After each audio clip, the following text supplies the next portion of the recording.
Let's discuss periodic trends of alkali metals. अब देखिए alkali metals जो है वो हाईली रिएक्टिव मेटल कैटेगरी में आते हैं।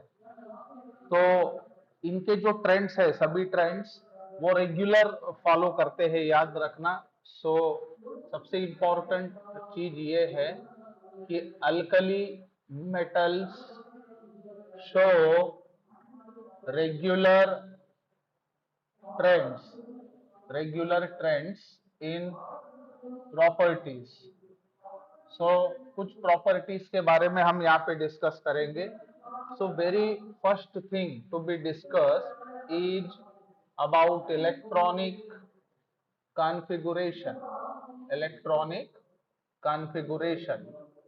अब देखिए अल्कली मेटल्स का अगर हम इलेक्ट्रॉनिक कॉन्फ़िगरेशन लिखते हैं तो इनका वैलेंस शेल इलेक्ट्रॉनिक कॉन्फ़िगरेशन होता है NS1 टाइप।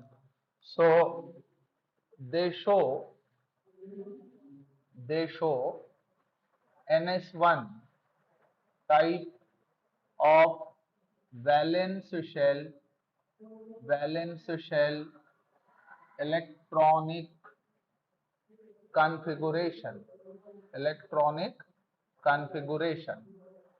अब देखिए उनके वैलेंस शेल में एक इलेक्ट्रॉन होता है and that electron is loosely bound. So ये जो अल्कली मेटल्स है they show tendency to lose that electron forming monopositive ion. So the electron in valence shell, electron in valence shell can be loose by alkali metals forming unipositive ion। इसलिए हम लोग बोल सकते हैं these are highly reactive metals. दस these are highly reactive metals।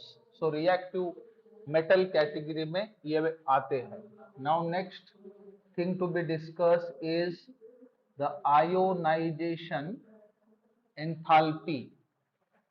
अब देखिए एक चीज याद रखें, ionisation enthalpy is the amount of energy required to remove the most loosely bound electron from valence shell of isolated gaseous atom।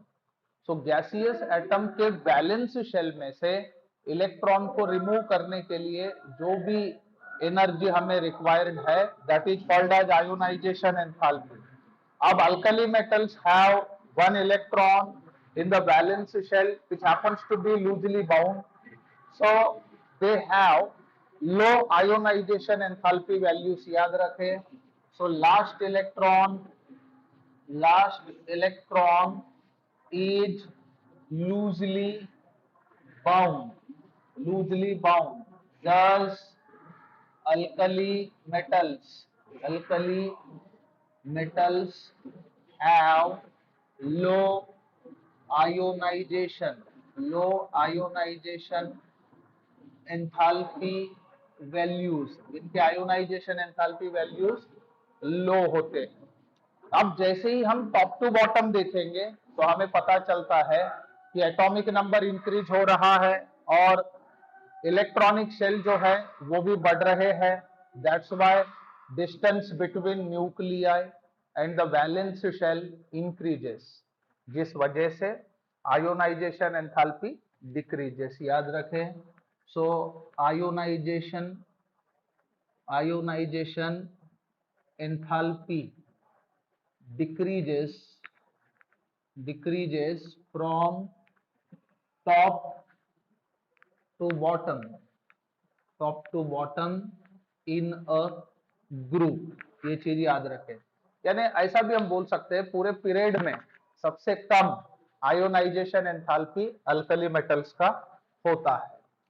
अब इसके बाद बात करेंगे एटॉमिक एंड आयोनिक रेडाई, देखिए रेडाई बोले तो प्लूरल और रेडियस सिंगुलर। एटॉमिक रेडियस का क्या मतलब होगा? It is the distance between valence shell and nucleus of an atom. Nucleus और वैलेंस शेल का बीच का जो डिस्टेंस है उसे एटम के रिस्पेक्ट में उसे एटॉमिक रेडियस कहना चाहिए। तो सबसे पहली बात ये याद रखें, दे have largest atomic sizes in their periods, यानी पूरे पीरियड की अगर बात करें, देखिए 7 पीरियड होते हैं। There are 7 horizontal rows in long form of periodic table. And what is the speciality? Each period starts with alkali metal. हर पीरियड की शुरुआत अल्कली मेटल से होती है। तो हर पीरियड में सबसे लार्जेस्ट अगर एटॉमिक साइज किसी का हो तो वो अल्कली मेटल होता है, याद रखें। So they have largest atomic sizes in their periods, यानी अल्कली मेटल्स हर पीरियड में उनका साइज सबसे ज्यादा होगा। और बात यह है एटॉमिक और आयोनिक रेडाई, जैसे जैसे एटॉमिक नंबर बढ़ेगा वैसे वैसे ये भी बढ़ेंगे, याद रखना। So atomic and ionic radii, atomic and ionic radii increases with increase in atomic number, यानी जैसे जैसे एटॉमिक नंबर बढ़ेगा वैसे वैसे एटॉमिक और आयोनिक रेडाई भी बढ़ते जाएंगे। 10 अगर हम ग्रुप में टॉप टू बॉटम देखें, जैसे लिथियम से लेके सेसियम तक के अगर हम देखें तो हमें पता चलता है कि एक एक इलेक्ट्रॉनिक शेल जो है वो इंक्रीज हो रहा है या बढ़ रहा है, इसलिए एटॉमिक रेडाई भी बढ़ते जाएगा। सो 10 एटॉमिक एंड आयोनिक रेडाई